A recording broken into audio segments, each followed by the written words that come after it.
Bismillahirrahmanirrahim. Assalamualaikum warahmatullahi wabarakatuh. Bapak Ibu sekalian, alhamdulillah pagi ini kita masih bisa berjumpa dan bergabung di Inspirasi Bisnis Intani episode yang ke-17, kalau tidak salah ya. Dan pagi ini sangat spesial karena moderatornya dua, saya dengan Om Anden.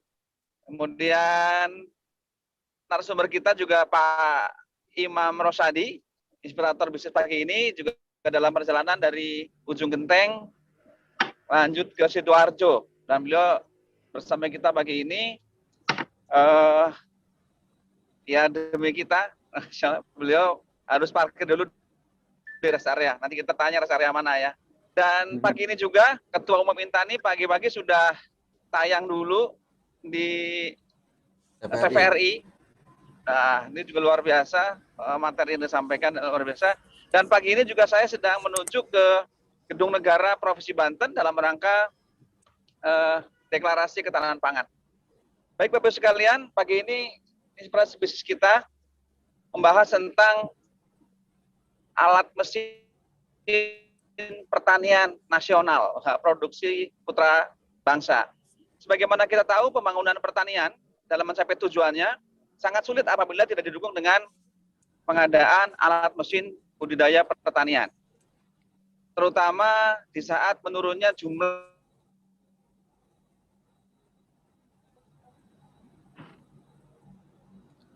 putus Mas Sigit.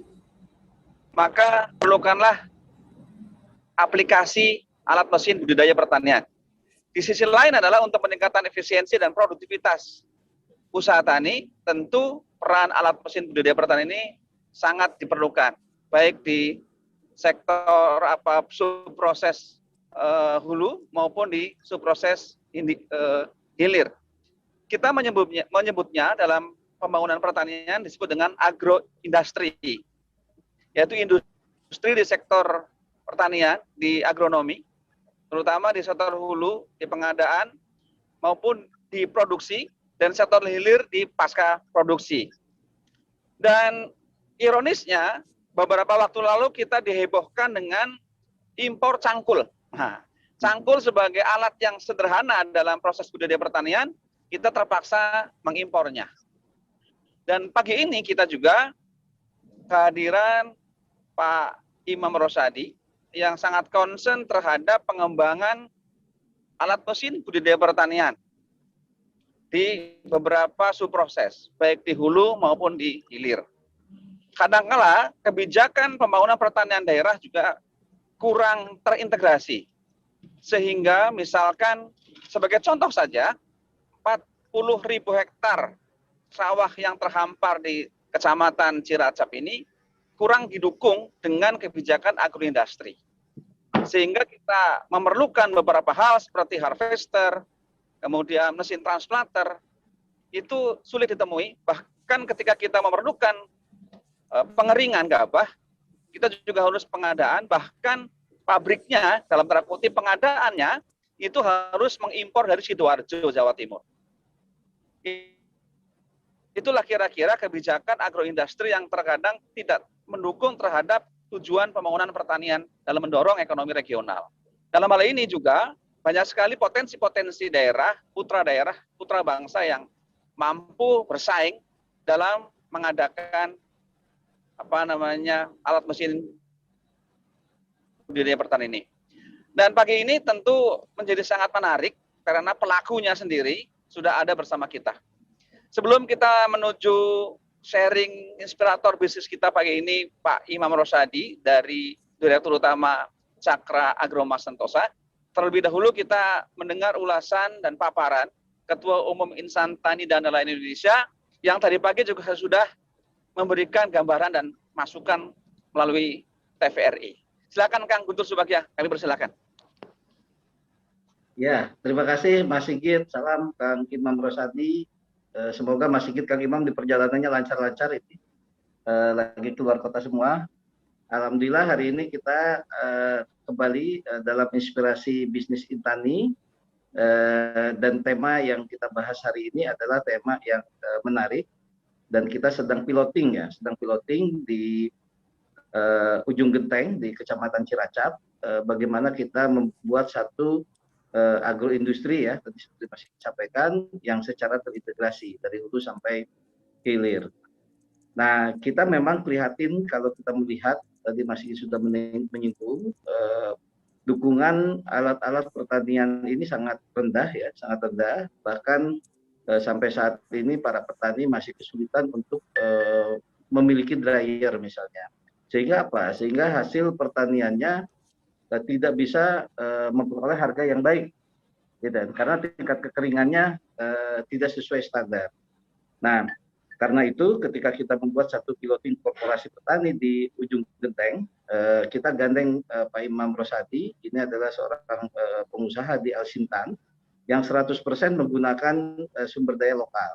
Jadi kami punya misi bagaimana sumber daya lokal ini bisa berkembang dan bagaimana kita bisa melayani masyarakat dengan apa istilahnya harga yang terjangkau dan juga produksinya bisa meningkat signifikan. Nah, apa yang dibangun di ujung Genteng ini, yang kita bangun, satu memang kita melakukan budidaya 1.000 hektar, kedua juga kita membangun rice mill ya, mini rice mill unit, ini kita bikin piloting, dan juga dryer yang kita kerjasamakan dengan Bank Indonesia, ini didukung oleh Bank Indonesia. Kita melihat apa yang sedang dibangun oleh Pak Imam Rosadi ini adalah sesuatu yang sudah cukup modern itu. Nah, nanti Pak Imam mungkin akan menjelaskan. Nah, Bapak Ibu, kita sebetulnya dalam beberapa tahun terakhir pemerintah gencar ya memberikan bantuan Alsintan. Cuma realisasinya seringkali apa yang diberikan pemerintah tidak tepat dan tidak sesuai dengan sasarannya. Harvester, kemudian traktor banyak tersebar di mana-mana, tapi di daerah-daerah tertentu justru tanda kutip tidak kebagian sehingga kebutuhan itu tidak bisa terpenuhi oleh supporting atau bantuan pemerintah.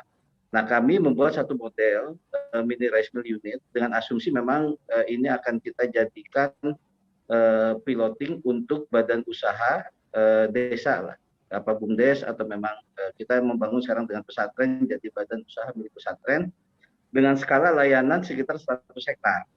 Jadi kapasitas sekarang 1 sampai 1,5 ton per jam RMU dan kemudian dryernya sekitar 5 sampai 8 ton, ini bisa melayani sekitar 100 hektar. Jadi kalau kami membangun 1.000 hektar di sana budidaya, seharusnya kita punya 10 unit ya, 10 unit sehingga ini bisa menjadi usaha rakyat yang ada di desa-desa. BUMDes mungkin ke depan seharusnya masuk ke sini. Jadi karena apa? Karena ini sangat memberikan dampak social impact dan economic impact yang sangat besar kepada masyarakat petani dan juga mencetak lapangan kerja. Jadi ini sangat luar biasa. Nah, potensi-potensi yang kita kembangkan salah satunya pesantren, dan apa yang kita bangun 7 Genteng ini juga tanahnya wakaf dari pesantren Al-Muhtadin, kita berterima kasih banyak, sementara mesinnya memang kita juga bantuan dari Bank Indonesia. Nah, kita meminta Pak Imam mengcustom mesin ini sesuai kebutuhannya, dan ternyata luar biasa hasilnya. Nanti kalau bisa mungkin videonya ditayangkan juga ya. Ini menarik dan siapa tahu ini bisa menginspirasi kawan-kawan lain yang ada di berbagai daerah sehingga kebutuhan akan alat pertanian Alsintan khususnya di hilir, kalau ini kan di hilir nih, di pasca panen ini bisa diatasi dan bisa sesuai dengan kondisi daerah masing-masing. Di beberapa daerah misalnya aliran listrik tidak bagus, tetapi Mas Imam mencoba bagaimana kita mengembangkan dryer dengan biomasa.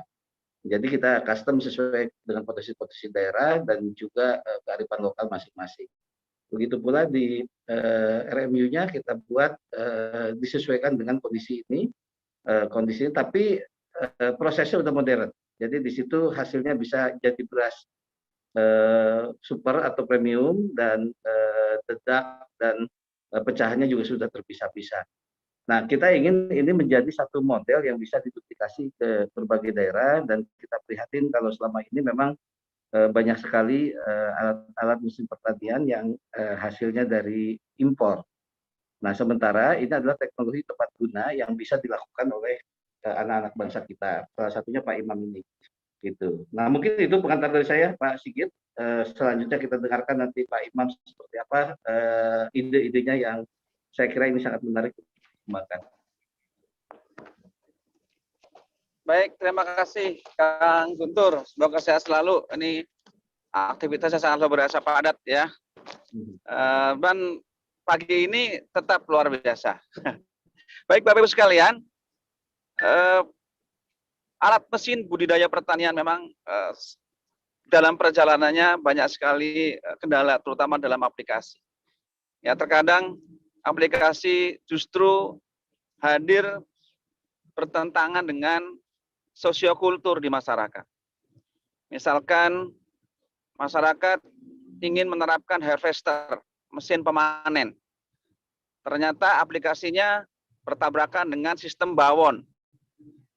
Sehingga masyarakat merasa tidak punya kesempatan untuk panen dan mendapatkan bagi hasil. Nah, kadang-kadang implementasi tidak semudah dibayangkan sehingga serasa implementasi alat mesin budidaya pertanian ini terlambat di Indonesia. Padahal sejak tahun 90 ya sudah diluncurkanlah inovasi-inovasi teknologi pertanian khususnya di alat mesin budidaya pertanian. Dan pada saat ini diskusi juga akan dipandu oleh moderator ganteng kita, Om Aden. Luar biasa ya Om Aden. Selamat pagi Om Aden. Saya sapa dulu nih moderator ganteng kita Om Aden ini. Juga saya sapa dulu Pak Imam. Mas Imam, sudah bergabung ya? Ya, siap. Dah.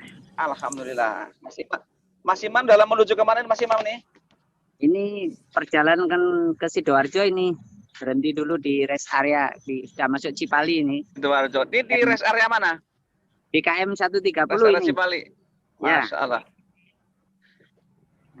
130. Cipali juga ada satu momen dan satu epicentrum alat mesin budidaya pertanian ya. Ada PT Sayang Sri di situ, ada balai besar padi di situ yang juga menerapkan teknologi pertanian yang luar biasa.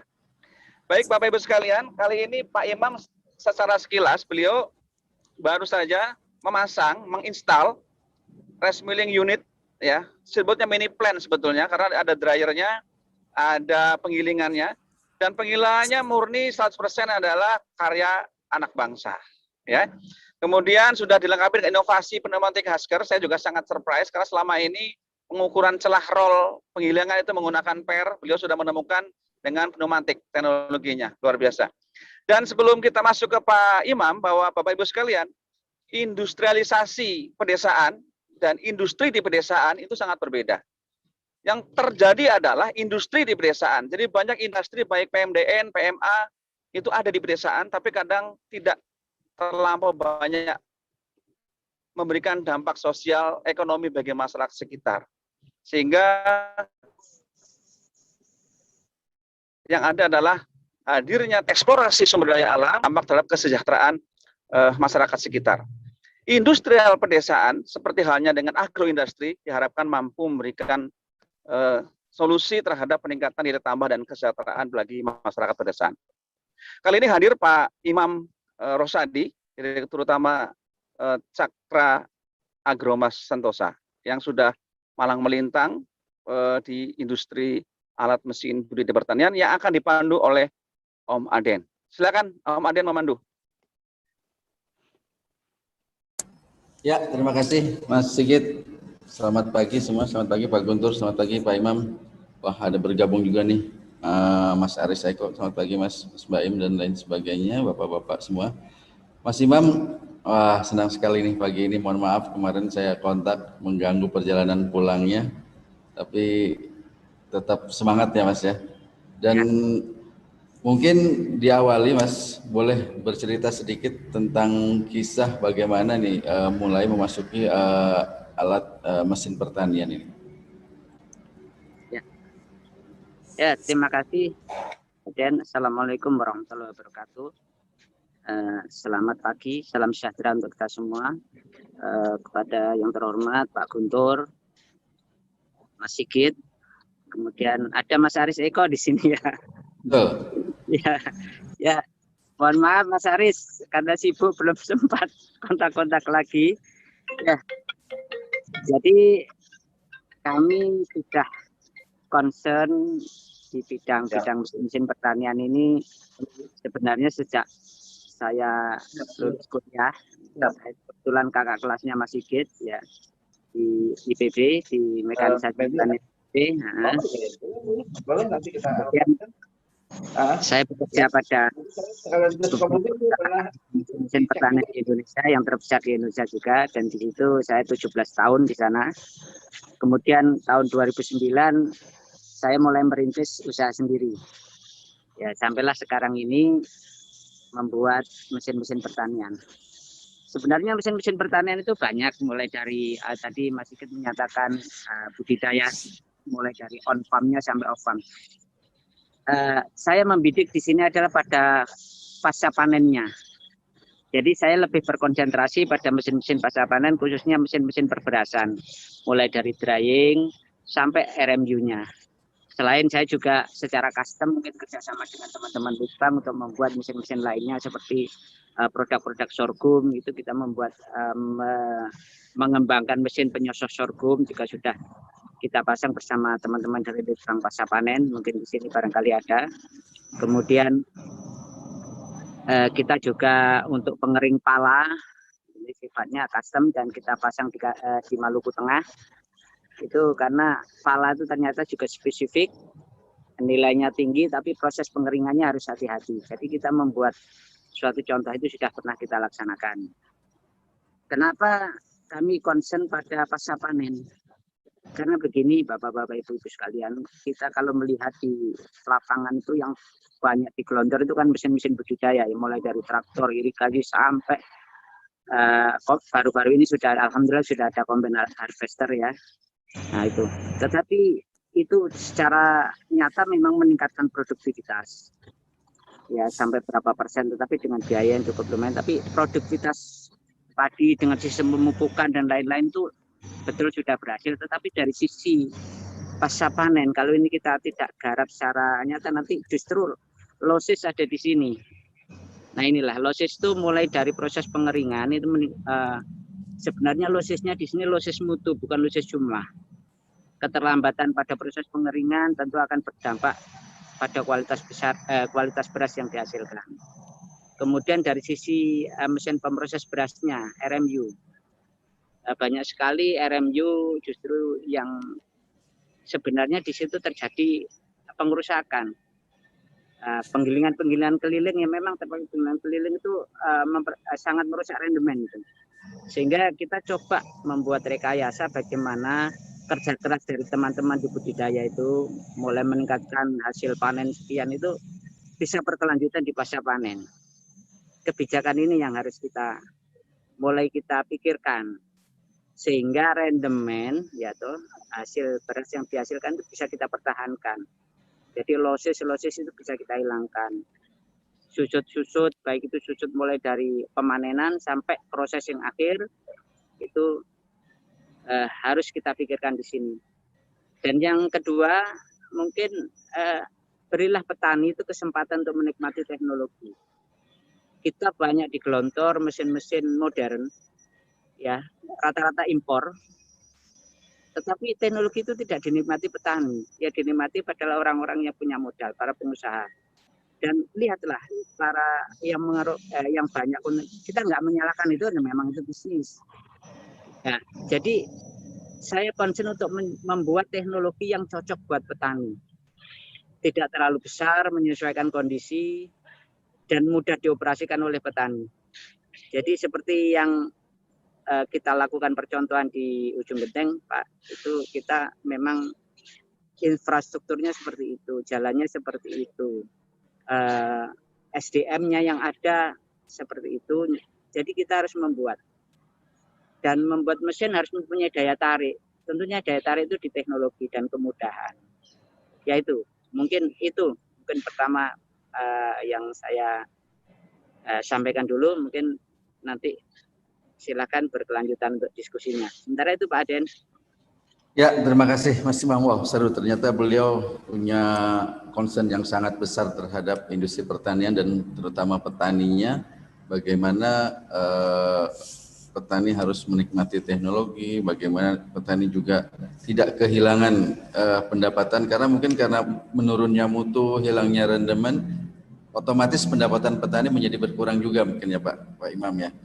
Nah, Pak Imam, sekarang saya langsung saja, alat apa saja yang sudah bisa diproduksi oleh Pak Imam ini? Alat-alat pertanian ini. Jadi memang dari awal saya memfokuskan pada satu titik, Pak, yang saya anggap ini masih dibanjiri produk-produk impor dan sebenarnya kita bersaing. Yang pertama adalah mesin pengering. Yang kedua RMU. Nah, sebenarnya proses rice milling ini atau orang mengatakan RMP, rice milling plant, rice milling unit, integrated rice milling unit atau apapun namanya, kita bisa membuat pada suatu kombinasi sesuai dengan permintaan. Jadi untuk produksi mesin-mesin kami memang kami sengaja concern di yang sifatnya customized. Jadi kita merencanakan suatu desain, mulai dari desain gudangnya, ya mulai dari nanti dryer maupun RMU-nya seperti apa, kita konsepkan menyesuaikan tujuan atau daerah setempat di situ. Sebenarnya itu yang saya concern, karena untuk mesin-mesin yang lain seperti mesin-mesin mulai dari traktor sampai harvester itu sudah ada yang ngurusi dan banyak BUMN sudah membuat itu, dan memang kami memang memilih untuk yang pasca panennya itu. Oke, berarti ada dryer, RMU, tapi ya, ini jadi, terintegrasi ya Mas Imam ya? Ya, jadi gini, kita melengkapi mesin yang sudah kita buat sendiri, Terus terang ada beberapa mesin yang belum kita belum bisa buat, bahkan industri dalam negeri belum bisa, seperti color sorter. Color sorter itu mesin pensortir beras, ya. Kemudian ada mesin compounding mesin atau mixer yang mencampurkan untuk menentukan secara akurat derajat prosentase butir patah untuk menentukan nanti untuk membuat beras racik juga. Itu kita masih impor. Tapi intinya untuk ke petani kita sudah bisa buat semua. Jadi mulai dari dryer yang dengan implement pelengkapnya seperti bucket elevator, paddy cleaner, silo, burnernya dan lain-lain sudah kita buat sendiri. Kemudian RMU mulai dari paddy cleanernya gabah kering giling, kemudian paddy husker, kemudian paddy separator, poleser, kemudian grader, itu sudah silo dan bucket elevator pelengkapan lain, destoner sudah bisa kita buat. Ya. Cuman yang belum bisa kita buat adalah sebenarnya belum bisa membuat bukan karena kita teknologinya, karena kita belum bisa bersaing dengan produk impor. Ya, jadi seperti itu. Seperti color sorter lah. Color sorter sampai saat ini masih kita memang semua masih menggunakan produk impor. Tapi secara prinsip untuk membuat RMU menjadi premium, ya membuat beras untuk menjadi premium kita sudah bisa. Seperti itu.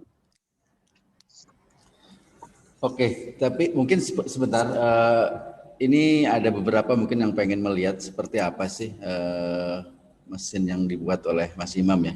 Di awal kita langsung tayangkan saja sedikit video Mas Imam yang kemarin di-share sama Mas Imam juga ke saya. Mbak Nadia bisa ditayangin Mbak Nadia? Coba silakan. Kita lihat sebentar ya. Ya, enggak.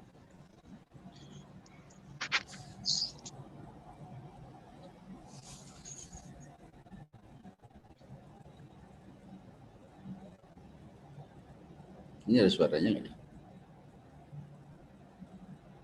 Ya, ini dryer ini yang di ujung genteng kemarin.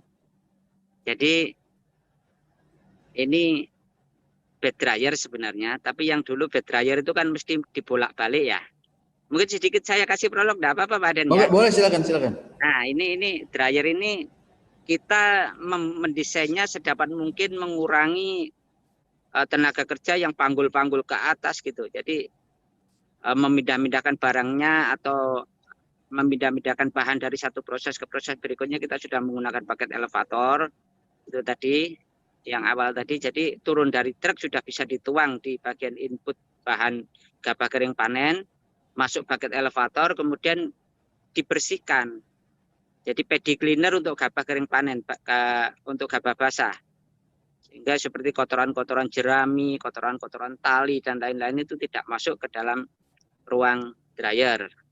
Nah, dari situ masuk ke ruang dryer sesudah sesuai kapasitas yang diolah pada waktu itu, kita bisa memulai mendryer. Itu blower menggunakan sistem aksial dan terlihat itu burner.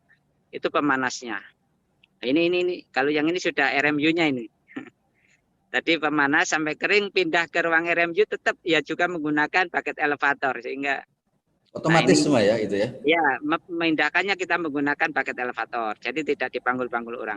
Nah, cuman ini di terakhir beras ini dia keluar itu beras kepala, beras patah dan beras menir. Nah, ini mungkin nanti bisa dilanjutkan dengan silo untuk beras patah dan kepala, kemudian mesin packaging ya, Anda tahu nanti. Nah, sementara ini ya kita masih berhenti di sini dulu ya. Itu Pak. Oke, baik. Biarkan aja ini videonya. Ini mini RMU lah ya ini. Tapi teknologinya memang ya petani kemarin juga alhamdulillah para petani di situ saya baru pertama kali Pak melihat mesin kayak gini ya sudah. Ayo kita belajar mengoperasikan. Lebih mudah kan. Alhamdulillah mereka sangat senang sekali.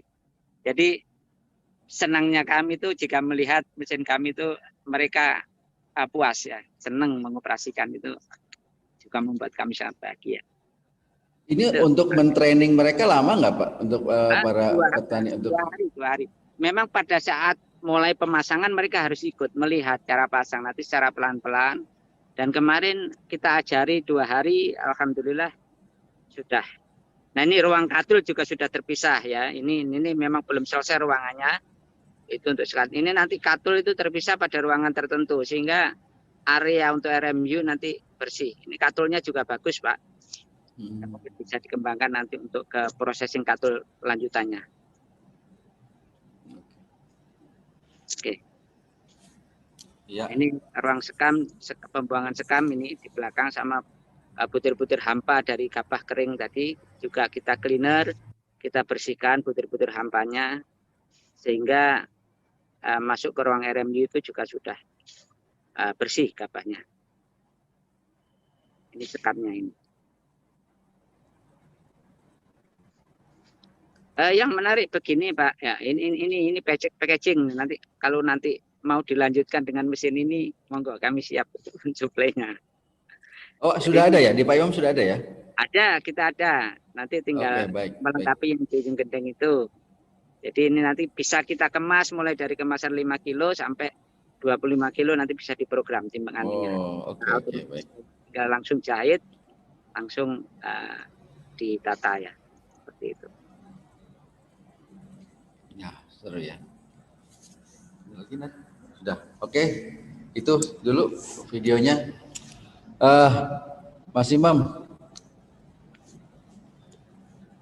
Sudah kemana aja nih produk Mas? Terutama RMU ini. Sehingga apakah sudah cukup tersebar produksi Mas Imam ini di Jawa atau kemana gitu? Di sentra-sentra pertanian. Nah, produk kita tersebar hampir di seluruh Indonesia, bahkan kita sudah ekspor ke Timor Leste ya. Oh, sudah pakai punya Mas Imam ya? Mirip seperti di ujung genteng itu.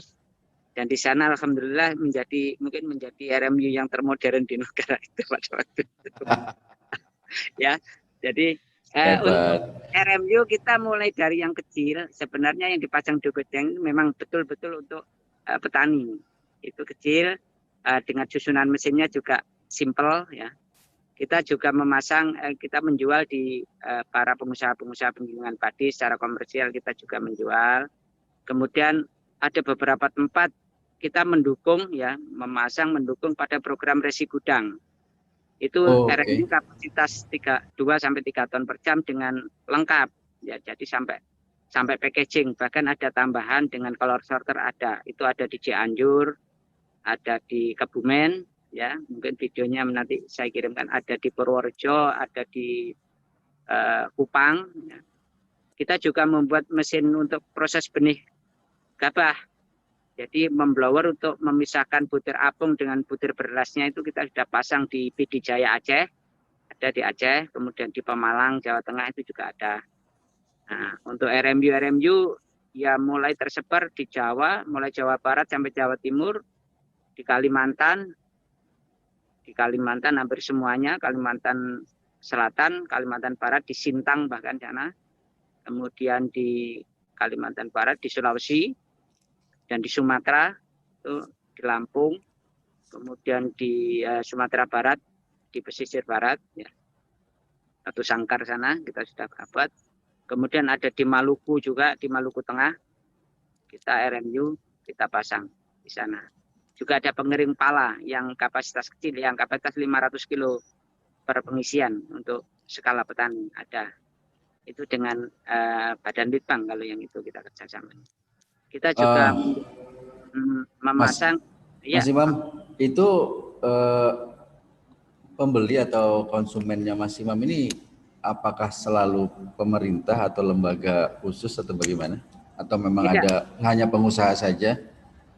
Jadi semua Pak. Jadi ada yang dari pengusaha, kemudian ada dari seperti program CSR ini yang di Ujung Genteng, kita membuat juga di Jawa Tengah, di Demak itu desa organik itu CSR-nya yang membiayai dari Toyota Astra Motor.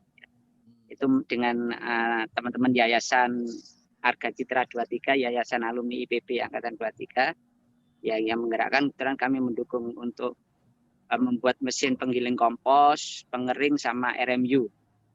Tapi juga ada beberapa mereka seperti di Resi Gudang itu kan mereka lelang, ada pemenang lelang pasti mencari para pemenang lelang itu pasti mencari produsen, tidak hanya satu tempat. Ya alhamdulillah lebih cocok kepada kami karena kami terapkan beberapa sistem, misalkan tidak usah khawatir jika tidak ada listrik.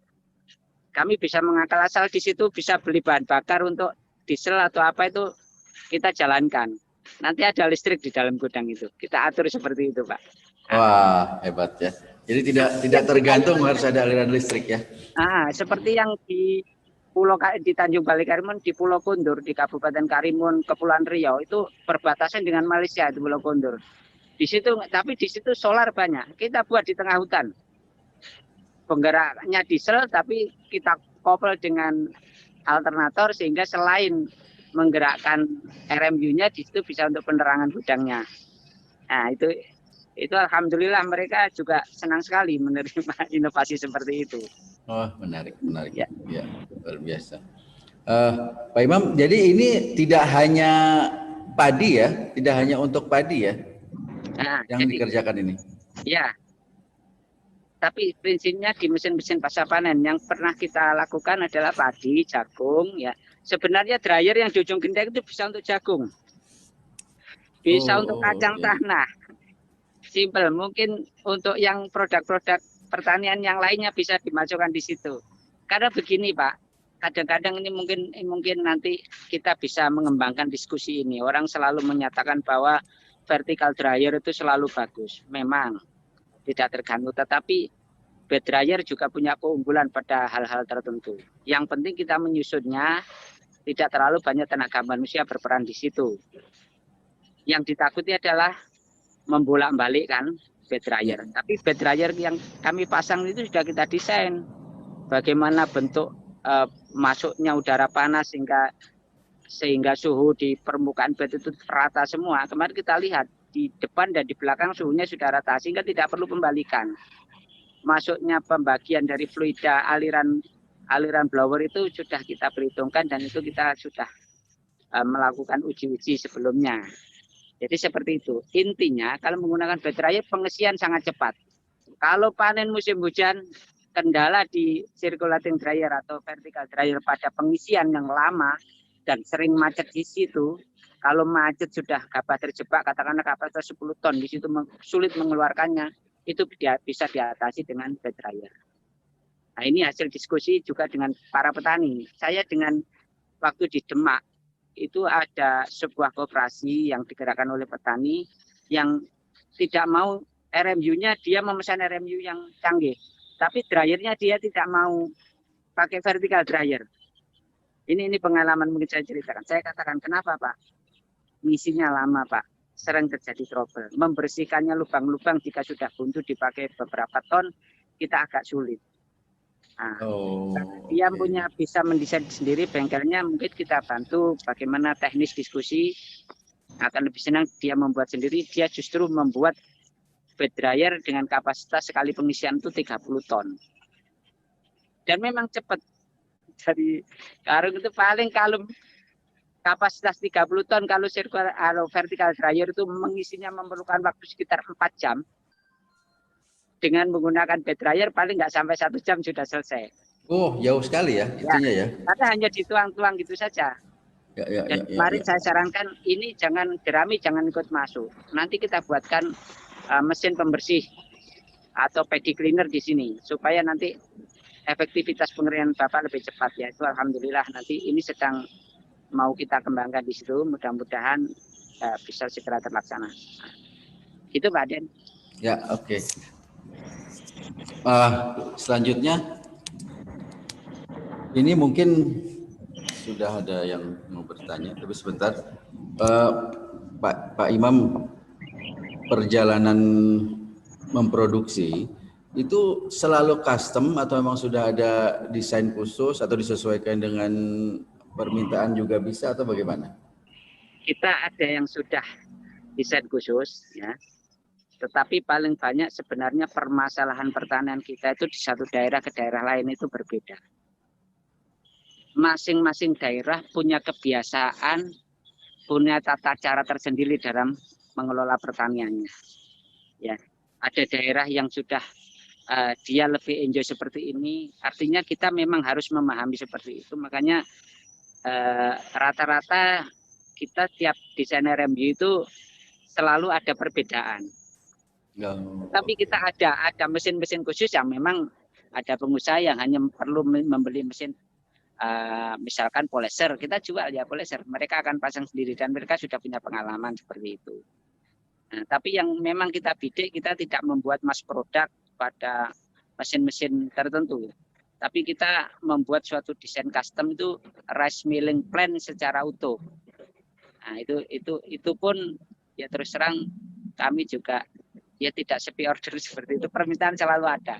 Artinya mereka selalu punya masalah. Dan masalah itu memerlukan suatu solusi yang kita harus berdiskusi dengan mereka. Ya, seperti kemarin masalah itu kan tidak hanya misalkan juga urusan budget ya. Saya cuma ada budget sekian Pak untuk membuat seperti ini bagaimana. Ya, itu kita pikirkan membuat itu yang intinya dia bisa membuat nilai tambah lah kepada itu yang terpenting seperti itu. Oh, ini menarik ya, saya mengalami sendiri nih Pak Imam ya. Memang bisa custom disesuaikan dengan anggaran yang kita punya dan itu semua bisa didiskusikan. Memang nanti Bapak Ibu sekalian, kalau yang di sini mungkin ada yang dari pengusaha beras, kemudian dari pemerintahan, ini sebenarnya menarik untuk menggunakan produk-produk Pak Imam ini karena bentuknya adalah bukan jualan mesin. Ini mesinnya seperti ini, plug dipakai tidak. Tapi kita diskusi dulu, kita perlunya ini kapasitasnya sekian, anggarannya sekian, kemudian sistemnya mau seperti apa. Itu yang seru dengan pengalaman saya dengan Pak Imam, itu bisa didiskusikan semuanya sehingga sesuai dengan benar-benar sesuai dengan kebutuhan dan budget yang kita punya. Begitu Mas Imam ya kemarin ya? Iya. Pengalaman drivernya itu Pak. Ya. Sama RM-nya gitu, ya. Betul. Ya. Nah,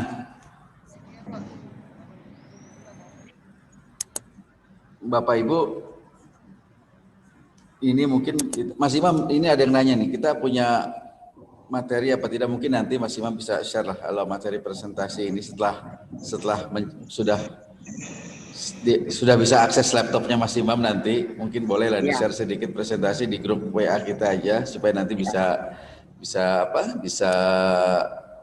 tahu lebih, tidak lupa lah gitu ya untuk apa yang bentuk-bentuk mesin yang bisa didesain dengan Mas Imam, dengan apa latar belakangnya seperti apa, tujuan apa, idealismenya apa gitu kan. Nanti mungkin Bapak Ibu sekalian bisa Saat ini Pak Imam masih di jalan, mungkin dia tidak siap dengan materi yang akan di-share, tapi nanti saya sudah pernah lihat materinya, mungkin itu nanti bisa di-share di grup WA yang kita punya, para anggota Inspirasi Bisnis. Mungkin ini nanti saya sampai di Surabaya, sampai Sidoarjo, ya saya perlu waktu istirahat. Nanti saya susunkan Pak untuk beberapa Ya, yang sudah ada ya tidak apa-apa Pak, tapi ya, lebih baik kalau sudah ada. beberapa yang mungkin saya sampaikan ya mirip sejenis dengan ini di forum-forum yang lain. Ya, Kemudian betul. produk yang saya buat dan lainnya, jenis-jenis contoh yang lainnya gitu. Nanti kalau saya share. Suara Bang ini. Oke, ini sudah ada mulai yang bertanya. Wah, ini dari Pak Tani nih. Pak Tani ini beliau salah satu dirutnya BUMDes. Pak Tani di on-kan aja mikrofonnya, bertanya langsung aja, mangga silakan.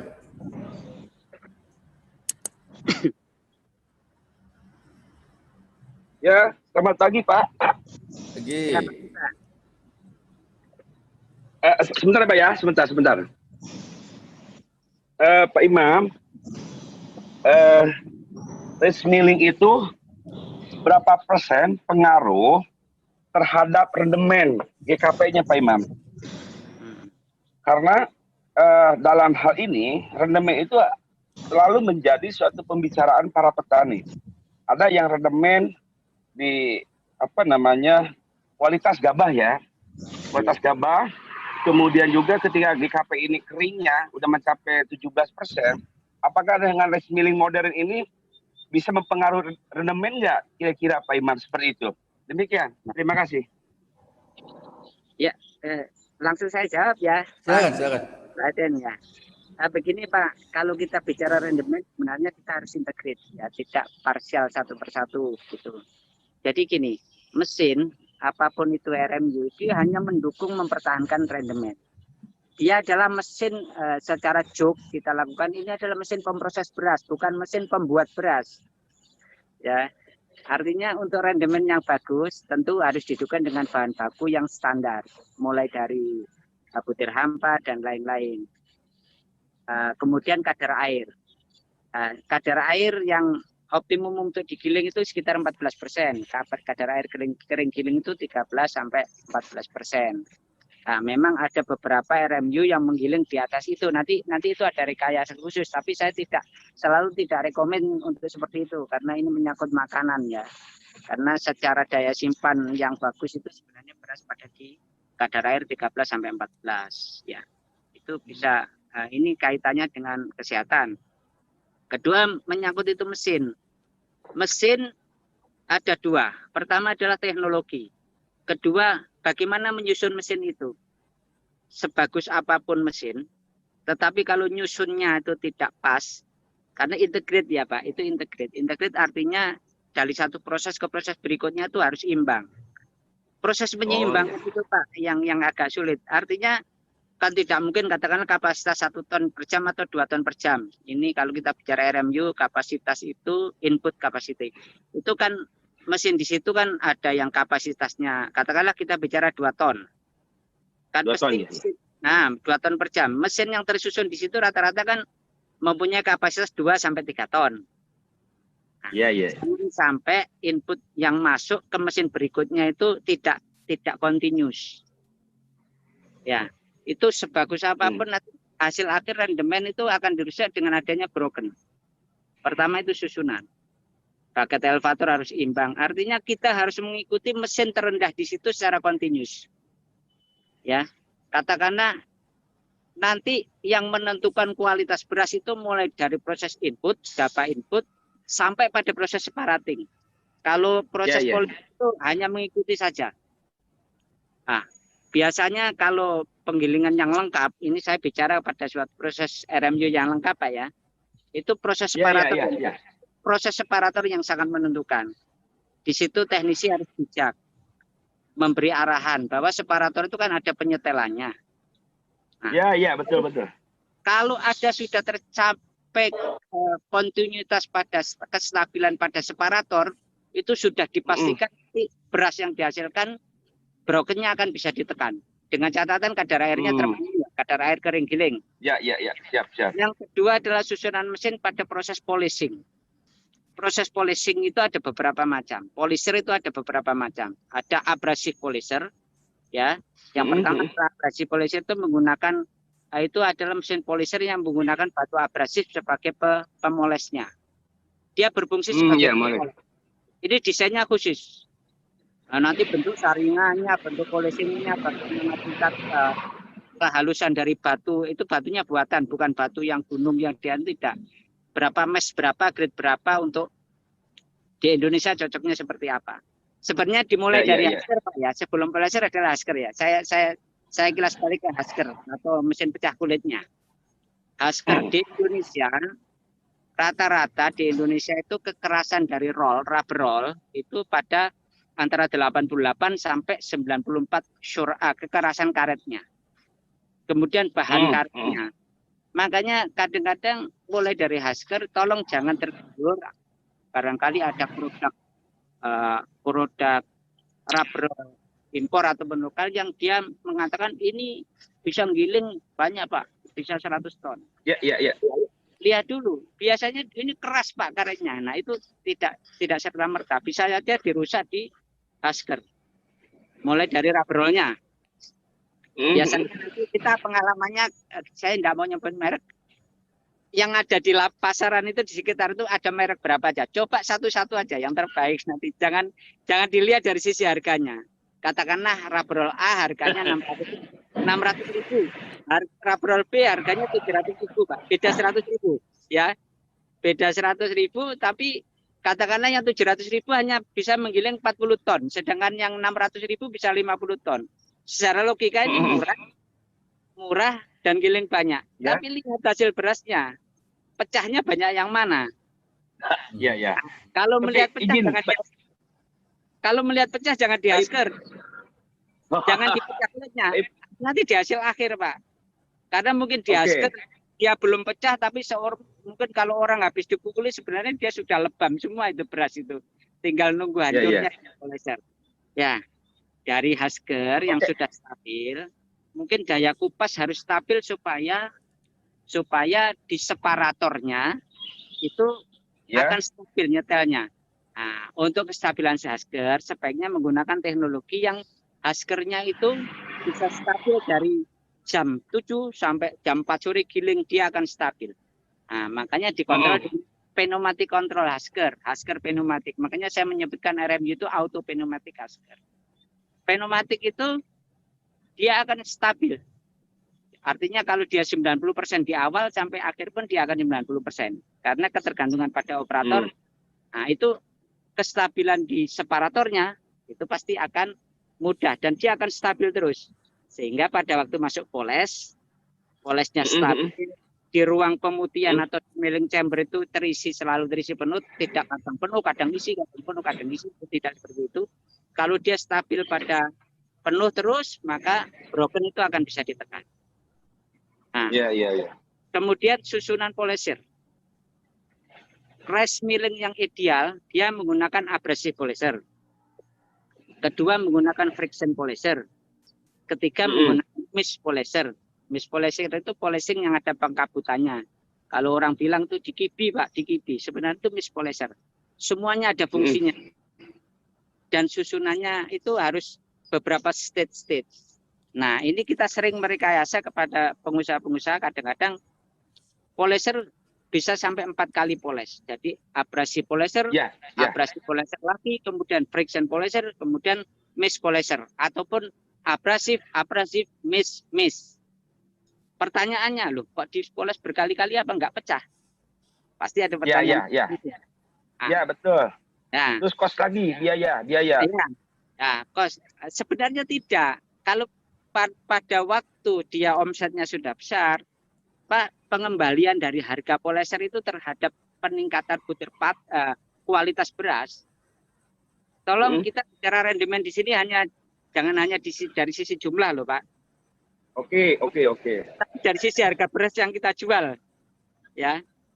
Ya, Pak Imam. Kita bisa menjual harga beras dengan harga 11.000, sedangkan yang lain hanya pada 9.000. Tentunya kan kita lebih, tapi yang nanti uang terakhir yang kita terima itu pengembaliannya akan cepat.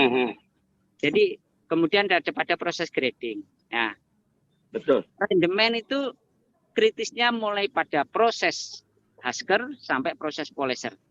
Seperti itu. Jadi susunan itu mungkin nanti bisa diskusi itu panjang. Abrasi polisher itu seperti apa, friction polisher seperti apa, mist polisher itu cara penyetelan yang betul seperti apa. Tetapi Pak, kita mengambil tengah-tengahnya. Kalau semua ideal, tentu harganya kan juga ideal. Menjadi investasinya cukup lumayan. Nah, dengan investasi, betul, Pak Imam. dengan budget yang ada, bagaimana kita merekayasa dengan mesin-mesin itu bisa kita tekan butir patahnya. Yaitu, makanya rendemen itu pertama memang ditentukan oleh bahan baku pasti. Karena tidak mungkin gabah jelek akan menghasilkan rendemen bagus. Karena ini mesin pemproses beras, bukan pembuat beras. Gitu loh. Betul. Jadi yang penting dengan bahan baku yang bagus, bisa dipertahankan rendemennya tetap bagus. Jangan sampai dirusak di tengah jalan pada proses RMU-nya. Itu ya. Kemudian cara penyetelan, Pak. Cara penyetelan nanti menyeimbangkan dari proses itu yang terpenting. Itu nanti ada trainingnya terus kita jelaskan seperti itu. Oh gitu ya. Setiap kita RMU nanti pasti kita kadang-kadang lokal kan punya kebiasaan ya. Oh Pak, di sini biasanya saya seperti ini. Jangan dibilang kebiasaan mereka itu selalu jelek, enggak Pak. Kami banyak belajar pada kebiasaan orang di daerah seperti itu. Oh Pak, ternyata seperti itu. Pak Imam, ya. mohon izin. Jadi ini lebih menarik ya. Jadi gini Pak Imam, itu kan katakan yang disampaikan Pak Imam itu adalah mesin yang udah katakanlah modern ya. Ya. Tapi kita ketahui juga bahwa RMU, rich milling unit itu yang kecil, ya, yang kapasitas 2 ton yang ada di desa-desa, itu kan mesinnya udah tua-tua nih Pak Imam.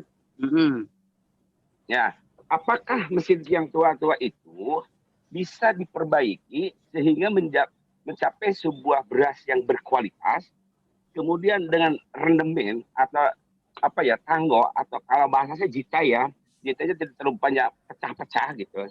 Kan ini mengacu kepada tadi susunan mesin itu kan kita mesinnya sudah tua. Berarti kan ada mestinya ada revitalisasi atau bagaimana atau mesti ditambah Pak Imam. Ini Pak, kebanyakan di desa-desa, bentar Pak, ke desa-desa yang memiliki budget atau permodalannya belum mencapai kelas menengah ke atas lah, masih kategori mikro lah gitu Pak Imam. Nah ini yang perlu diperhatikan oleh kita Pak. Begini Pak, masalah revitalisasi dengan mesin-mesin yang tua itu memang harus ada kebijakan. Kadang-kadang Pak, dengan mempertahankan, ada dari pengalaman kami ada yang bisa dipertahankan dan ada yang tidak.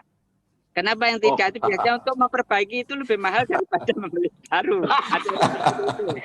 Kedua, kalau kita paksakan mesinnya tetap seperti itu nanti kita tidak akan bisa menghasilkan suatu hasil yang optimum. Saya pernah diajak pada salah satu BUMN atau pemerintah yang melihat ini Pak bisa direvitalisasi, nggak bisa. Terus apa solusinya Pak? Yang bisa adalah regenerasi, saya gitu kan. Ganti ya. Ganti. Dan gantinya pun mengemudi ganti itu. Tapi ada beberapa yang bisa dimanfaatkan Pak. Misalkan sumber penggeraknya kalau di situ belum ada listrik. Di situ ada kan banyak sekali di desa-desa itu menggunakan mesin-mesin itu masih bisa dipakai daripada beli baru itu tetapi susunan katakanlah ininya harus diganti, harus dilengkapi dengan ini. Kita nggak bisa memaksakan layoutnya tetap Pak, nggak bisa. Nanti kalau ada orang menyatakan itu bisa, saya agak ragu. Nanti jangan kita keluar uang hasilnya sama. Betul, karena revitalisasi ibarat membangun merenovasi rumah itu biasanya budget itu biasanya membengkak bahkan sampai 2 kali daripada hal yang kita sudah budgetkan seperti itu. Itu dengan melihat mesinnya ini bisa dianukan ada. Kami ada pengalaman Pak. Kami baru saja di bulan Februari 2020 itu ada mesin di Bangka Belitung di Kabupaten Bangka Selatan itu besar, ada dryernya dan lain-lain. Nah itu bisa kita olah karena di situ terbengkalainya bukan karena teknologinya, karena menyusun layoutnya yang kurang pas dan dan kita harus kita lengkapi dengan mesin implement tambahan supaya lebih bagus. Alhamdulillah sekarang jalan. Oke, siap. Nanti bisa Siap. ditambahi color sorter itu, seperti itu. Siap, Itu siap, sorter ya. Jadi gini, iya betul Pak Imam. Jadi gini, awalnya saya tuh ingin kerjasama dengan RMU itu. Jadi BUMDes menyediakan anggaran untuk membeli gabah cash kepada petani. Kan selama ini masih banyak lah ya gabah yang masih diutang di desa gitu kan. Di sini peran aktif BUMDes, di mana sebagai operator tingkat desa lah, tingkat lokal. Kita beli gabah secara cash, tapi kita berbicara dengan risk milling yang ada di desa itu. Nah, ketika saya melihat mesinnya, agak meragukan karena mesinnya tua gitu Pak Imam. Nah, saya ngomong, Haji ini bisa nggak diperbaiki mesinnya gitu kan? Karena saya melihat Putus-putus Pak Tani suaranya. Gitu kan. Putus ya? Putus Pak Tani putus-putus suaranya, mungkin kurang baik koneksinya.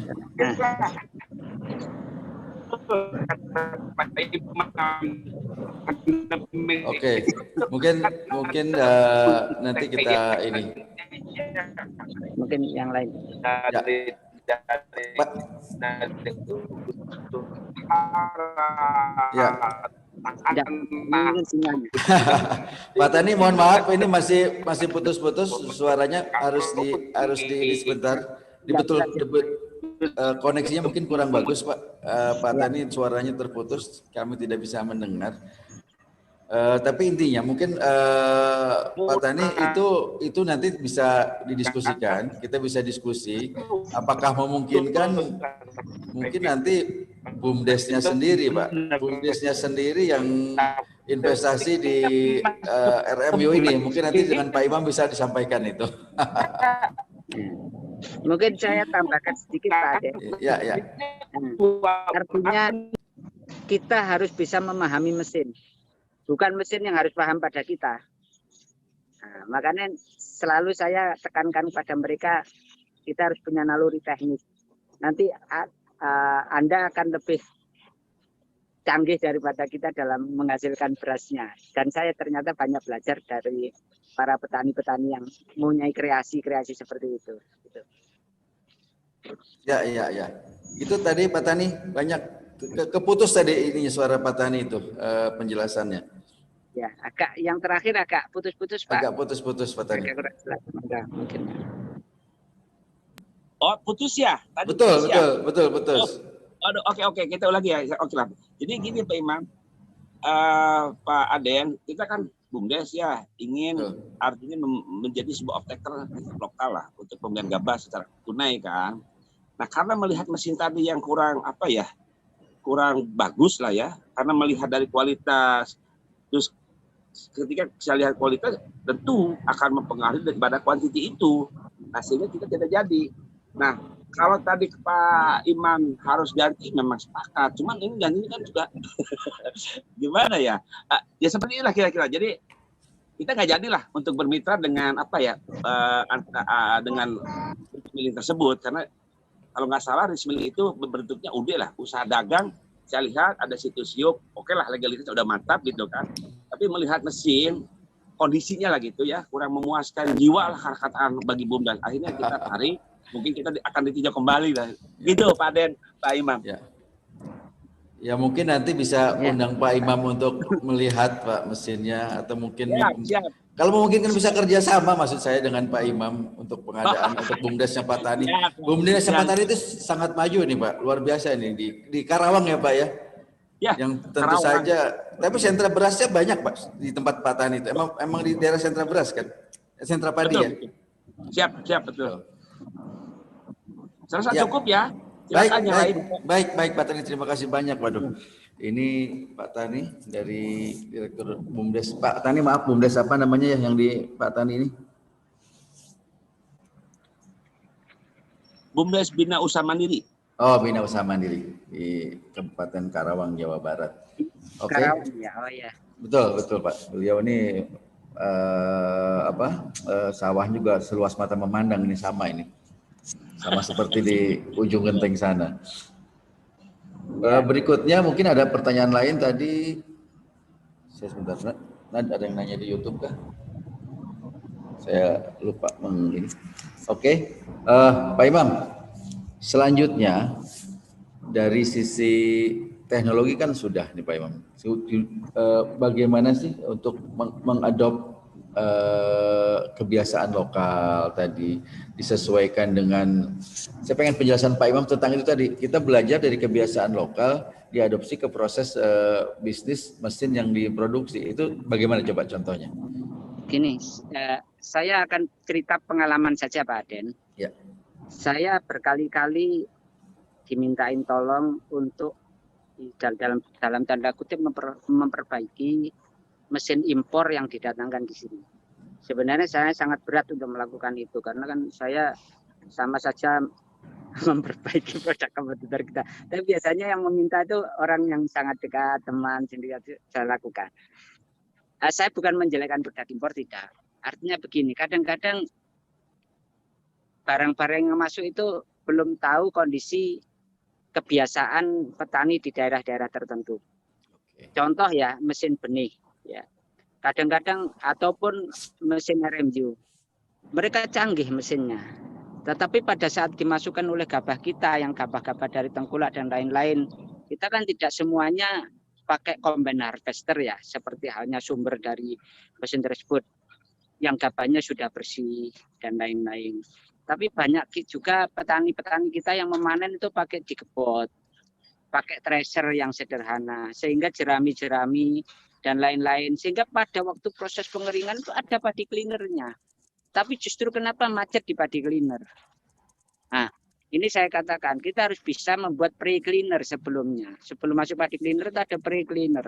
Yaitu kita desain karena kita melihat kondisi. Saya tidak bisa bercerita bentuk pre-cleanernya seperti apa di sini. Nah, jadi di situ intinya untuk memasuk situ, saya seperti katakan kepada Pak Tani tadi bahwa secanggih mesin apapun, tetapi pada konsep susunannya ada sesuatu yang miss, pasti ada hal yang nanti akan terhambat di situ, seperti itu. Kita konsen di situ, Pak. Seperti pengalaman kami untuk di daerah Sumatera, Jawa, dan di Nusa Tenggara Timur, ternyata ada perbedaan-perbedaan sedikit dalam hal beras. Kemudian pada waktu saya di Kalimantan Selatan, saya menemukan suatu beras yang varietasnya itu sangat khas, sangat khusus, yang memiliki penanganan khusus. Beras ada beras yang sangat kecil-kecil, saya lupa namanya, Siamunus. Ternyata grading kita itu ya lolos semua. Karena standar grading kita untuk Ciherang. Akhirnya kita harus cepat merekayasa. Oh, kalau gitu saya harus bisa membuat mesin yang bisa menggrade mesin ini, beras ini. Apa yang perlu dipisahkan? Bisa biar dia mempunyai nilai tambah, nilai jual dari produk yang dibuat tadi. Artinya dari harga sekian bisa meningkat ke harga sekian. Dari sisi ya, sebenarnya brand market juga menentukan merek kaca beras itu ditentukan. Konsumen kita tidak akan terlalu tanya kok varietasnya apa. Mereka akan tanya, beras merek A itu loh enak. Rojo Lele misalkan. Ini cap gajah atau cap tawon, cap lain enak. Padahal isinya sama. Tetapi cara membuatnya kita pilihkan yang utuh-utuh dan cara polishingnya dan lain-lain itu akan menentukan. Itulah yang kita ingin konsen di situ, Pak. Wah, ini ada dua hal ya. Salah satu artinya justru itulah keunggulan produk lokal, Pak Imam ya. Kita bisa custom dengan budaya lokal, kebiasaan, sehingga harusnya kita bisa lebih baik dari mesin impor. Walaupun mereka canggih, belum tentu mereka bisa tahu kualitas gabah input yang mungkin seperti Pak Imam bilang, kalau memang hanya gabah sudah bersih, sudah siap, maksudnya sudah sangat bersih, siap diproses dengan mesin yang sangat canggih, mungkin hasilnya bagus. Tapi kebiasaan lokal yang masih ya ada sedikit jerami di situ, ada macam-macam di situ, membuat mungkin malah mesin itu menjadi rusak gitu kan. Nah, ini salah satu kelebihan produk lokal kita yang harusnya bisa menjadi competitive advantage, karena jauh lebih sesuai dengan local wisdom lah istilahnya masing-masing dari petani kita. Yang kedua, intinya teknologi diterapkan di tempat A nanti belum tentu cocok di tempat B. Kalau betul. kadang-kadang sifat seperti itu. Nah, itu kita harus tanggap di situnya, Pak. Ya, betul. Itulah customize ya, teknologi yang Makanya customize. sebenarnya perlu banyak percontohan, perlu banyak duplikasi hal-hal seperti itu supaya kita tahu peta-peta dari karakteristik tiap-tiap daerah itu seperti itu. Jadi arah ke depannya itu kita bisa membuat, oh kalau di daerah Cilacap misalkan nanti polanya nanti seperti ini, katakanlah nanti dipasang di daerah Kalimantan Barat atau apa itu polanya seperti ini. Itu mungkin nanti namanya mesin yang berkebudayaan ya Pak ya. bisa mengikuti kebiasaan lokal lah. Tentu kebiasaan-kebiasaan yang bagus Pak, yang jelek nanti harus kita anukan. Betul. Juga yang kedua adalah tadi bahwa kualitas beras itu membuat orang lupa terhadap varietas ya Pak ya. Mereka akan langsung tahu bahwa ini merek. Kalau memang nanti teman-teman di Al Muhtadin punya merek, mungkin beras Prisma ini akan lebih bagus gitu. Orang akan paham dengan kualitas RMU yang bagus gitu ya. Mungkin nanti kalau kan sudah tahu rasanya enak, dia tidak akan nganu Pak. Oh saya beli beras ini aja gitu. Ya, terutama di kota kan tidak tahu bagaimana menanamnya aja mungkin nggak tahu kok, tapi tahu nasinya. Oke, barusan Pak Tani pamit, mohon maaf harus ada Zoom meeting dengan biasa mungkin ada pengarahan dari Gubernur ya. Terima kasih Pak Tani, silakan. Mas Sigit sudah kembali bergabung? Sudah, tapi sudah dalam ruangan ini. Oh, gimana nih suasana? Acaranya di apa? Asalnya di salah satu aula di Gedung Negara Provinsi Banten. Jadi ini sedang ada acara deklarasi bersama Banten Berdaulat Pangan. Masya Allah nih. Masya Allah, ini hebat. Jadi luar biasa. Saya juga sudah bergabung dengan Kiai Sulaiman. Ada juga Pak Budi nih. Ini juga. Nah ini Pak, ini ada Pak Budi dari PIP sudah bersama saya. Oi, ini lagi. Pak Budi, apa kabar Pak Budi? Sudah sampai Banten saja ini. Apa kabar Pak? Alhamdulillah. Wah ini sehat-sehat selalu ya. Keren. Alhamdulillah. Keren. Enggak? Iya ini. Lanjut dulu nih. Baik, lanjut Pak Aden. Tadi saya sampaikan ke Pak Budi juga dan Pak Kiai Sulaiman bahwa ini sedang ada live inspirasi bisnis Intani. Oke, baik. Terima kasih. Baik, lanjut Pak. Silakan. Siap. Ya, Pak Imam, ini mungkin untuk ini saya lihat ada beberapa peserta webinar kita ini dari hampir sebagian besar biasanya dari dinas Pak, dinas di daerah-daerah. Mungkin ini bisa menjadi pencerahan buat Bapak Ibu di dinas bagaimana meningkatkan kualitas hasil produksi beras kita dengan sistem dan alat yang paham dengan kebiasaan lokal. Ini mungkin akan disampaikan oleh yang sudah disampaikan Pak Imam buat kita semua. Nah nanti Bapak Ibu sekalian yang ingin lebih tahu, lebih paham tentang itu bisa kontak langsung ke Pak Imam atau bisa bertanya di sini juga dipersilakan sehingga kita bisa dapat insight yang lebih dalam lagi, cocok nggak mesin Pak Imam itu untuk di daerah kita, mungkin begitu. Oke, selanjutnya Pak Imam, kalau melihat pengalaman di beberapa daerah, pernah nggak mengalami mesin yang ternyata tidak pas Pak? Terus bagaimana Pak Imam mengatasi hal tersebut? Ya, itu pasti Pak. Kita kadang-kadang ada hal yang namanya mesin buatan manusia, kita juga tidak menutup kemungkinan pasti ada trouble. Ya. Yang terpenting adalah gimana kita biasanya yang tidak pas itu ada beberapa hal yang mungkin secara teknis terlewati. Kadar airnya karena membuat suatu kebiasaan tidak bisa Pak. Kalau di sini sekian itu harus sudah digiling dan seperti apa gini-gini yang biasanya itu bersumber dari omongan, tidak pada suatu proses yang terlihat secara nyata. Ya itu memang kadang-kadang komunikasi itu harus kita bangun seperti itu. Jadi alhamdulillah, tapi biasanya nanti akan reda-reda sendiri jika mesin yang sama di tempat lain itu jalan. Oh, oke. Nah, biasanya kita kan membuat tidak hanya satu mesin. Kita ada 2017 itu ada beberapa lokasi itu biasanya di tempat lain, di sana jalan. Makanya yang membuat istilah itu saya salut, ada seorang diplomat tani di Karanganyar di Jawa Tengah itu, dia menjelaskan, Pak, yang mesti mengerti, kita mesti mengerteni mesin, bukan mesin yang harus ngertenin kita. Jika terjadi seperti ini, solusinya ini harus kita diskusikan.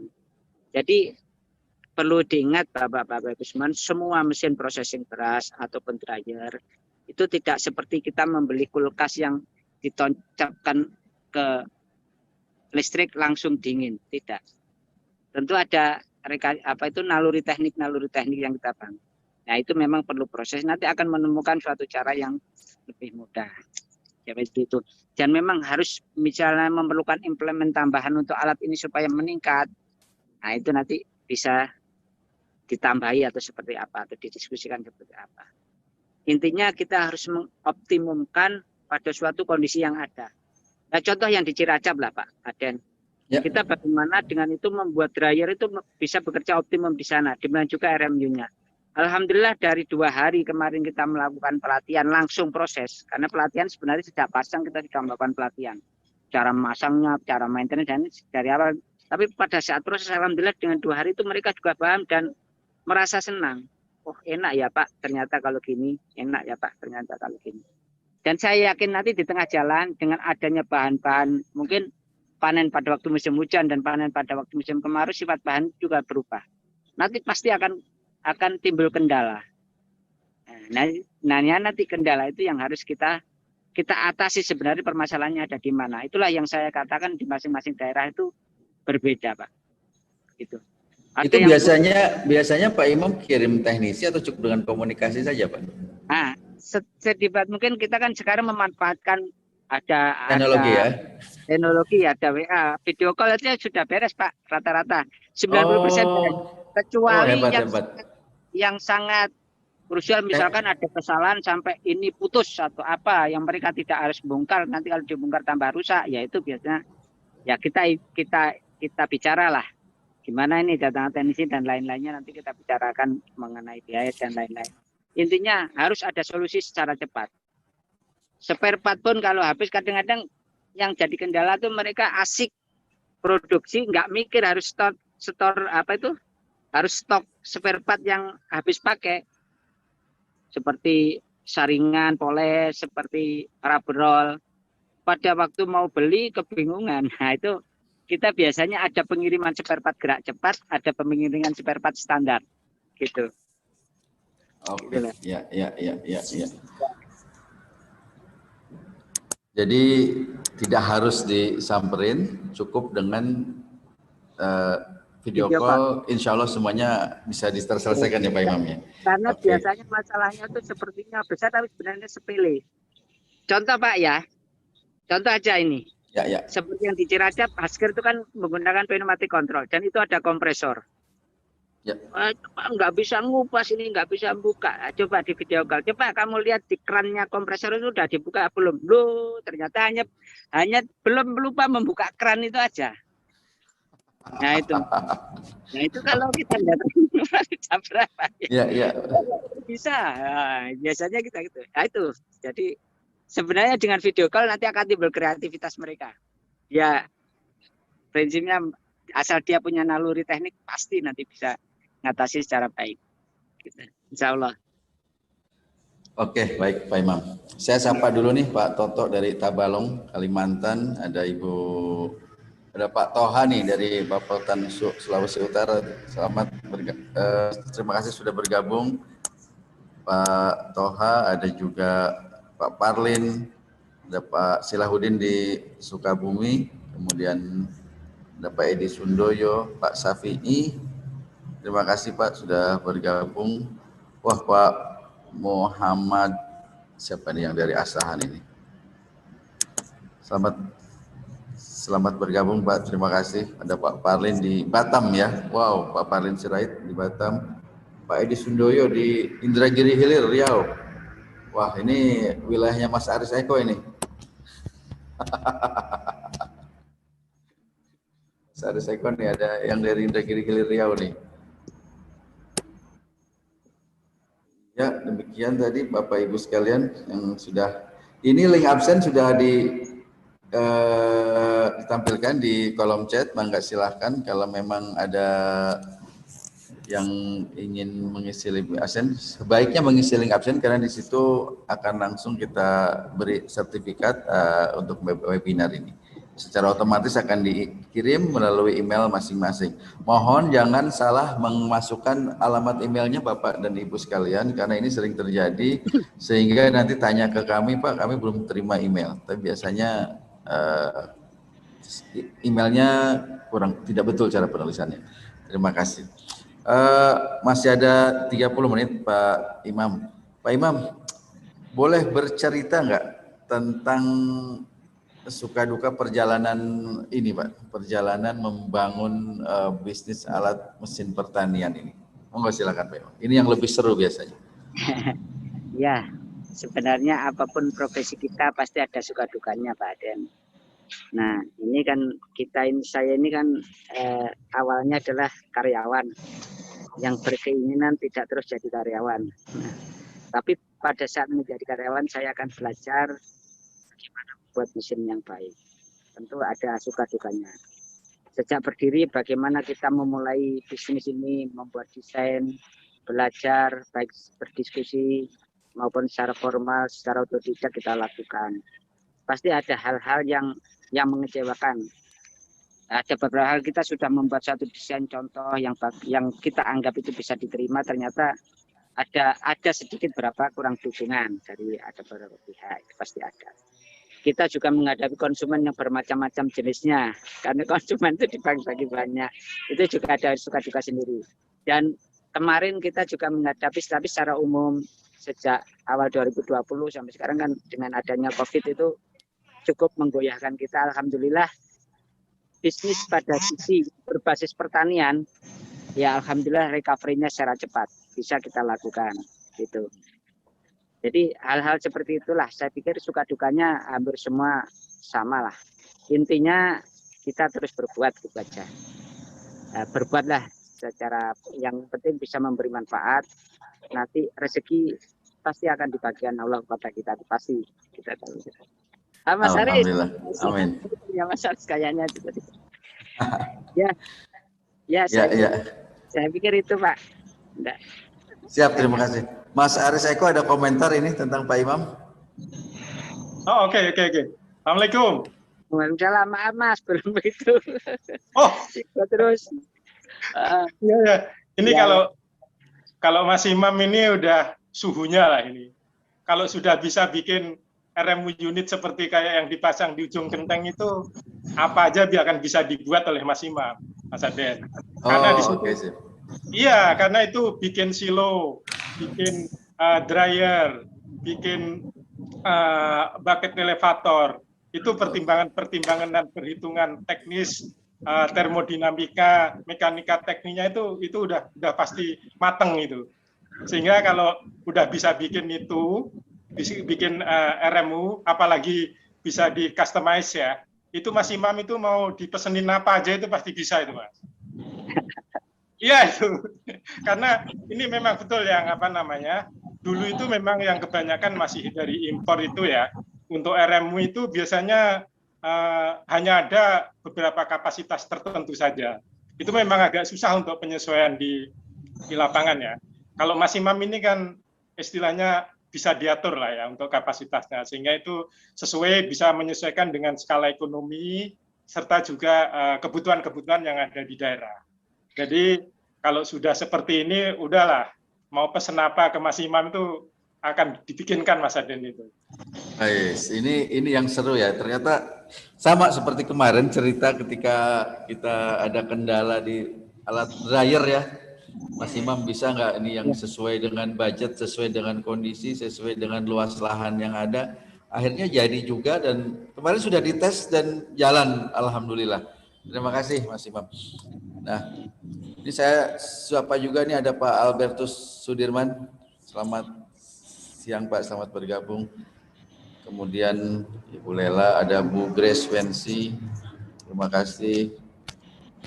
Pak Adi Purwanto, Pak ini saya Pak Syakun ya, Pak Ibu Syakun ini ya, Bu Lindon Nainggolan, kemudian Pak Dadan, ada juga Pak Elvis Budiman, Pak Yusdiani, Pak Samsudin, Pak Sudirman, Bu Marleni, dan masih banyak lagi. Ini masih ada yang baru bergabung juga. Terima kasih sudah bergabung, mudah-mudahan tidak ketinggalan. Pak Imam, ini kita tahan sedikit, perjalanannya masih sedikit lagi. Pak Imam, kalau kondisi industri secara umum Al-Instan di Indonesia sebenarnya seperti apa sih Pak, antara mungkin produk-produk impor, produk-produk lokal, persaingannya bagaimana yang dihadapi? Begini Pak, kalau untuk sesama produk lokal kita terus terang tidak terjadi masalah dalam persaingan, bahkan saling mendukung. Oh bagus ya, hebat ya. Saya banyak sekali bekerja sama atau bermitra dengan UKM ya, baik itu untuk sisi komponennya, membuat komponennya, bahkan kita juga melatih lah, istilahnya melatih mereka berdiskusi, kalau bahasanya diskusi, sharing, agar ada juga dibuat produk pada mereka. Misalkan yang sederhana seperti tracer, perontok jagung, dan lain-lain itu, atau mobil jagung, perontok padi yang sifatnya performanya lebih baik. Kadang-kadang masalah pengetahuan bahan dan lain prinsip-prinsip mereka harus ada bimbingan, bukan sharing lah dari kita. Tapi dari sisi pengalaman mereka bagus. Yang kita sulitkan adalah produk-produk impor, terutama dari Cina. Itu sangat karena ya dari sisi harga kita sulit bersaing. Makanya di sini kita nggak menyalahkan impor lah. Selama yang bisa kita buat sendiri, sebaiknya pakailah produk dalam negeri gitu. Dimanapun yang membuat siapapun, tentunya konsumen kan sudah semakin pintar, dia akan bisa menilai sendiri produk A, produk B, dan produk C, meskipun sama-sama lokalnya maupun impornya, dia akan bisa menilai sendiri. Tentu dengan pertimbangan mereka, ya, para produsen itu. Tetapi intinya kalau kita bisa membuat lebih banyak lagi percontohan-percontohan seperti di Ciracap itu, yang ya saya kok cukup optimis ya, sangat optimis di Ciracap itu bisa diterima kalau model seperti itu. Ya, petani seperti itu kita buat. Mungkin nanti pada pengembangan selanjutnya saya sudah punya gambaran. Saya kemarin cukup lama di sana, 12 hari, 10 hari lebih. Saya berkeliling melihat sawah-sawah di situ. Begini saya lihat, waduh, orang merontokkan aja kok sulitnya kayak gini. Itu sudah ada gambaran ya mungkin sama. Tetapi concern kami pada waktu itu adalah di pengeringan sama RMU-nya. Oh, ini kalau ditambah lagi kayak gini cakep ini, pasti ini lebih cakep lagi gitu.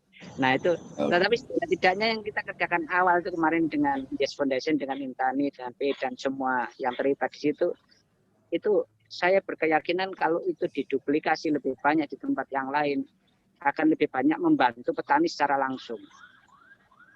Intinya kan yang penting petani atau yang berkecimpung dalam pertanian itu akan merasakan nilai tambahnya. Nanti akan lebih bermanfaat lagi kalau pas musim penghujan ini, alhamdulillah hujannya kan sudah mulai turun. Nanti manfaat dari dryer itu pada saat musim penghujan nanti akan terlihat sekali. Dan dryer yang disusun secara seperti itu sebenarnya kemarin ada beberapa kita berpikirnya secara spontan ya, karena tapi sebelumnya saya pernah melakukan itu di tempat lain. Kalau saya pasang seperti ini pasti nanti akan ringan kerjanya. Seperti ini, alhamdulillah bisa terwujud di Ciracap. Mudah-mudahan semoga Pak Guntur dan lain-lain bisa kita buat lebih percontohan itu lebih banyak lagi seperti itu. Dan itu menurut saya cukup cukup ideal lah untuk melihat kondisi infrastruktur dan SDM di situ seperti itu.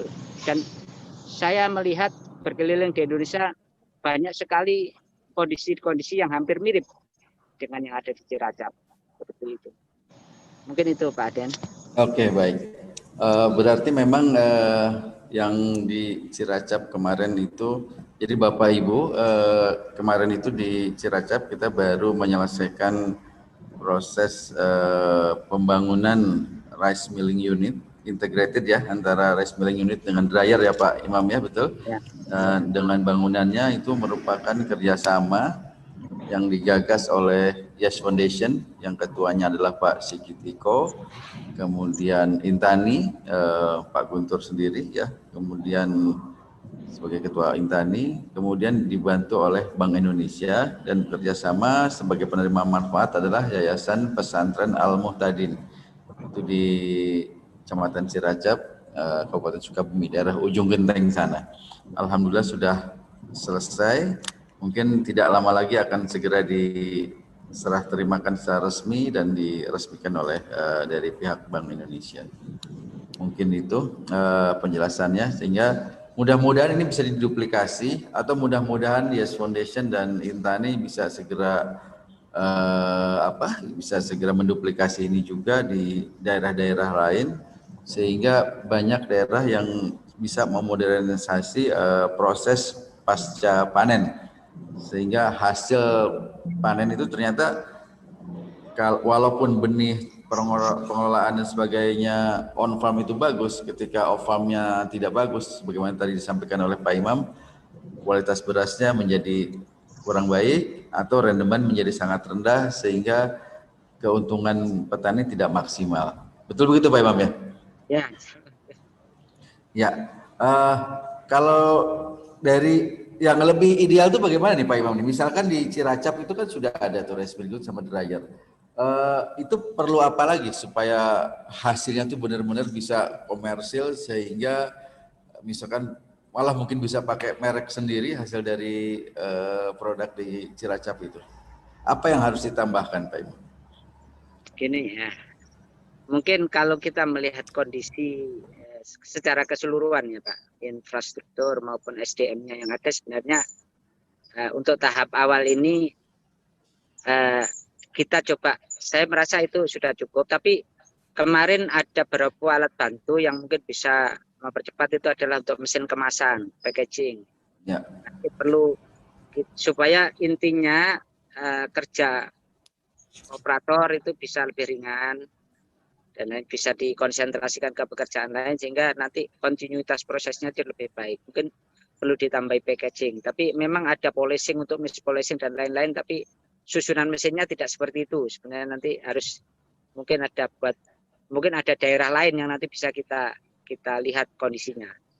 Tapi kalau khusus yang Cilacap itu mungkin ada penambahan mesin packaging yang dilengkapi dengan belt conveyor, dengan mesin jahit yang secara kontinus, yang kita bisa proses nanti untuk kemasan 5 kg, atau mungkin bahkan nanti dilengkapi dengan kemasan vakum atau vakum sealer, nanti tambahan mesin-mesin kemasan vakum, sehingga dia bisa membuat beras dengan kemasan vakum atau yang lainnya itu bisa dilakukan seperti itu. Ya, baik, terima kasih. Ini Bapak dan Ibu, mohon maaf karena mungkin Pak Imam nih dalam perjalanan dan beliau harus segera, sudah 12 hari ini meninggalkan rumah, memasang mesin. Mungkin satu hari hampir 2 hari di perjalanan Pak ya. Berapa jam tuh Pak dari Sidoarjo sampai Cilacap itu? Tadi malam kita kebetulan ada yang harus mampir di kampus dulu. Kemarin kita pagi, siang sampai Bogor, kemudian kita mampir di kampus dulu, ketemu para guru-guru kami di sana untuk berdiskusi.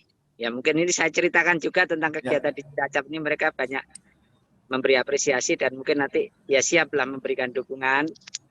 Kemudian tadi malam istirahat, nginep di Bogor, tadi subuh ya kita habis sholat subuh jam 5:30 tadi berangkat, ya ini berhenti dulu di sini. Alhamdulillah tadi lancar lah perjalanannya. Ya. Oke, terima kasih sekali Pak Imam, Bapak Ibu. Mungkin Pak Guntur belum bisa bergabung lagi karena beliau harus ada meeting yang lain, jadi tidak bisa menutup acara ini. Tidak apa-apa, sepertinya kita akan tetap bertemu lagi di kesempatan lain dengan Pak Guntur. Biasanya tiap minggu selalu kita dapat arahan ataupun insight-insight dari Pak Guntur tentang industri pertanian, peternakan, dan perikanan. Pak Imam, terima kasih, sangat bermanfaat sekali. Insya Allah ini menjadi berkah buat kita semua, buat Pak Imam juga, sehingga apa yang kita lakukan bisa menuai manfaat yang maksimal bagi masyarakat, terutama para petani, dan umumnya buat bangsa dan negara kita. Semoga apa yang dicita-citakan kita, bahwa semoga alat mesin pertanian yang diciptakan atau dibuat oleh industri dalam negeri bisa tetap maju terus dan bisa menguasai industri pertanian kita. Demikian Pak Imam, terima kasih. Bapak dan Ibu sekalian, terima kasih atas waktunya untuk meluangkan waktu untuk bergabung dengan kami mengikuti acara webinar Inspirasi Bisnis Intani untuk yang ke-17 ya, untuk yang ke-17. Dan insya Allah kita akan terus hadir setiap minggu untuk memberikan inspirasi bagi Bapak dan Ibu sekalian. Silahkan undang yang lain. Kita juga menyediakan sertifikat yang insya Allah bisa dimanfaatkan untuk Bapak Ibu yang memang memerlukan sertifikat untuk keperluan dinasnya. Sehingga silahkan undang rekan dan kerabat untuk terus bergabung dengan kami setiap hari Rabu jam 9 sampai jam 11 siang. Demikian Bapak Ibu sekalian, kita tutup lebih cepat 18 menit. Maka silakan. Ada penutup? Monggo silakan. Saya terima kasih kepada Intani dan juga yang lainnya. Mohon maaf jika ada kata-kata yang kurang berkenan, mungkin penjelasan saya yang kurang pas, nanti bisa dikomunikasikan lebih lanjut. Silahkan. Saya terbuka untuk berdiskusi kepada siapapun. Intinya bersama Intani ini saya mengajak, mari kita berbuat sekecil apapun untuk pertanian Indonesia. Yang penting kita maju. Ya, tidak usah pikir yang penting kita banyak bisa memberi manfaat untuk pertanian Indonesia.